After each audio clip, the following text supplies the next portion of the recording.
So in this video, we're going to be talking about the life and physical sciences and analytical thinking requirement.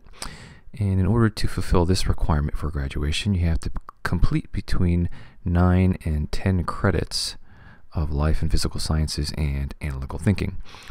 So remember, this is two different parts. So this is life and physical sciences, which is between 6 and 7 credits. And then analytical thinking then would make up the remainder, which would be 3 credits. And of course, there's a lot of different courses that can fulfill these particular requirements. So I'm not going to write them all down because it would take too long to do that. So that's why we have you print out the general education worksheet ahead of time. So if you have that, you can follow along right here. If you don't, it's on the slide that this video is on as well. But this is what your sheet, or this is where you should be looking at on your sheet to look at these requirements. So again, between 9 and 10 credits. And then for the analytical thinking, it's just this little tiny part right here. And the only class that can fulfill that requirement is Philosophy 102 for 3 credits.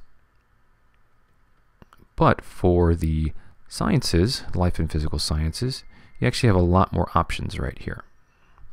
You could take any of these courses listed in here to fulfill, to make up the rest of the 6 to 7 credits. The one thing you have to remember though is one of them has to be a lab sciences, and it's typically a 4-credit course. Okay, so again, the range in this area is between 6 and 7.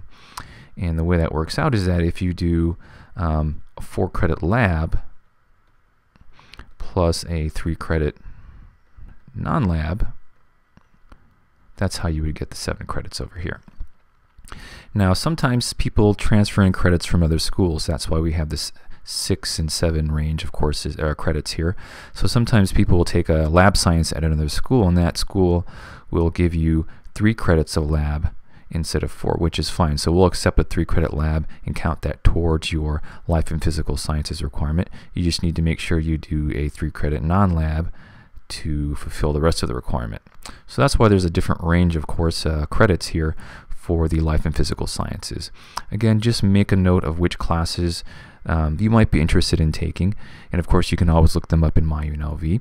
And of course you can always call us and ask some questions, and come to orientation and ask questions about these courses as well. So just make sure, just circle some options that you might find interesting, and then we'll see you at the orientation.